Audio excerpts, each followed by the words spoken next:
The intelligence community has said clearly that these 5 are not a threat to the homeland.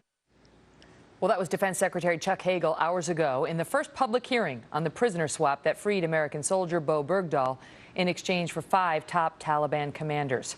Secretary Hagel repeating a line we've heard a lot in the last 10 days. I wouldn't be doing it if I thought that it was contrary to American national security. These 5 guys are not a threat to the United States. I'm glad to get rid of these 5 people, send them back to Qatar. I'm not telling you that they don't have some ability at some point to go back and get involved, but they also have an ability to get killed doing that. Joining us now, Republican Senator Ted Cruz of the state of Texas. Senator, good to see you tonight. And so your response, I mean, you've got the president, the Senate Majority Leader, the presumptive Democratic nominee, Hillary Clinton, the Secretary of State, all saying, assuring the American people that these 5 guys do not pose a legitimate threat to America. Well, Megan, that is stunning to see, because what we've seen happen here is the President of the United States has negotiated with terrorists to release 5 senior Taliban terrorists. And what they're saying, they're all reading the Democratic Party talking points, but what they're saying is not backed up by the facts. All 5 of these were senior members of the Taliban, which was intertwined with al-Qaeda, whom I know no one needs reminding, on September 11th, 2001, murdered nearly 3,000 people on the American homeland. And these terrorists, our young men and women, our soldiers, went and expended blood and treasure to capture these five senior terrorists. They were high-priority targets. We captured them, and by releasing them, you know, the president made one very candid admission. When he was asked, he said it was, quote, absolutely possible that these 5 senior terrorists would return to actively waging war against America. We're still fighting the war. The Taliban today is fighting against the men and women of our military, trying to kill Americans today. But possible isn't the same thing as probable. And what Hagel said today, what Secretary Hagel said today, was that there was complete unanimity on this decision among the Secretary of State, the Attorney General, the Department of Homeland Security Chief, the Director of National Intelligence, Clapper, who, by the way, a few years ago said we all know what's going to happen if we release these guys, and he didn't mean rainbows and unicorns, and the Chairman of the Joint Chiefs of Staff. Now, if the Chairman of the Joint Chiefs is telling the President, don't worry about it, and you're the president, why wouldn't you listen to all those people? Listen, number one, this was a decision that was made at the political level. We know that the commanding generals, we know that the senior military leaders, other than the top political players, were not involved in this decision.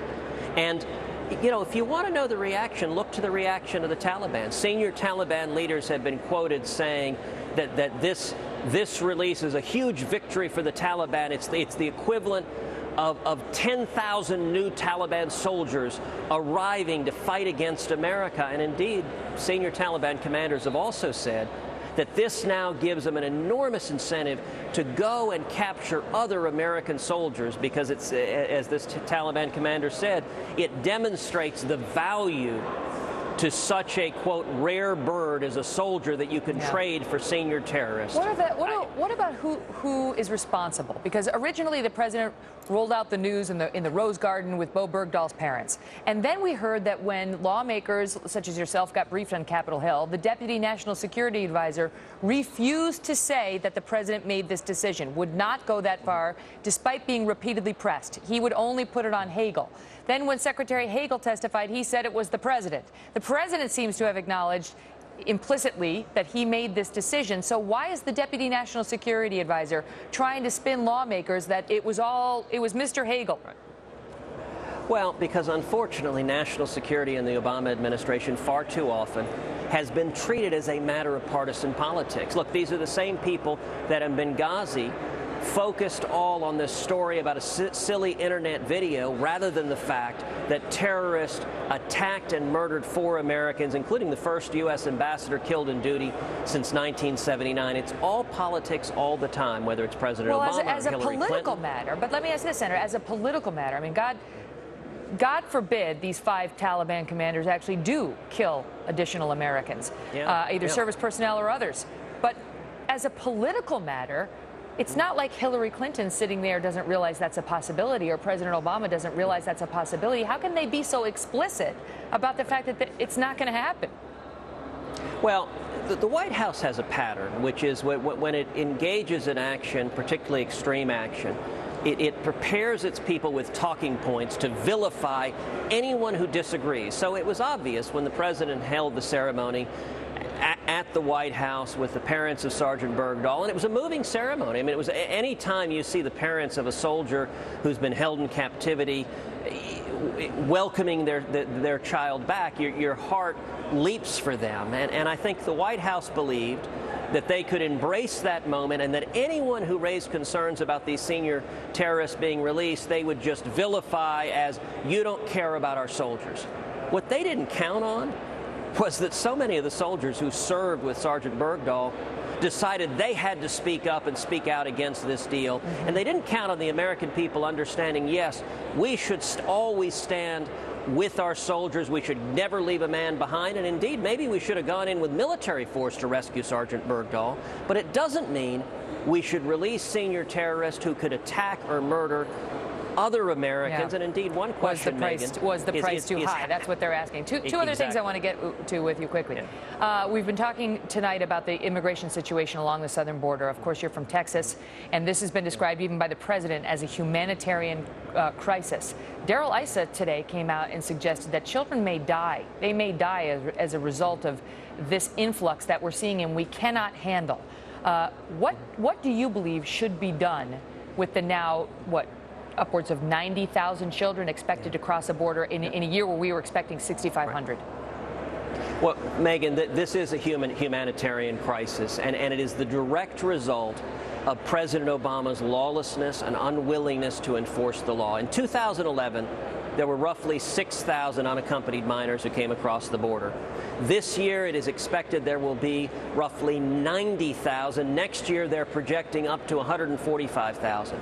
And it's important to understand what caused this. This was caused by, in the summer of 2015, President Obama unilaterally and illegally granting amnesty to some 800,000 people who were here illegally who came as children.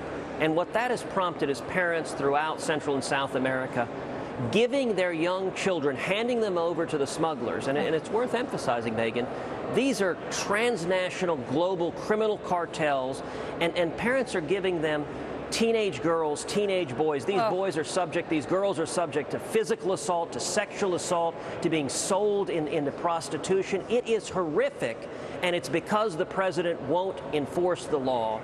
And our hearts should be breaking. And the answer is to start enforcing the law. Get back to when we were enforcing the law and you didn't see unaccompanied minors coming over in these massive numbers. So they don't think it's going to. I've got to ask you this before I let you go. So you had dual citizenship, Canadian and United States, and you've decided to date us exclusively. So that's nice to hear. Why'd you do that? And does this mean you're going to run for president? Well, as you know, I was born in Canada. My mother was an American citizen by birth, and so under U.S. law, I'm a U.S. citizen by birth. I had been told as a child that I did not have Canadian citizenship because I had to affirmatively claim it. I discovered in the last year that was incorrect, that in fact I had both, and so when I was made aware of that, it struck me that serving as a U.S. Senator representing 26 million Texans, that I should be an American and only an American. So I made the decision to renounce my Canadian citizenship, and that has been happened.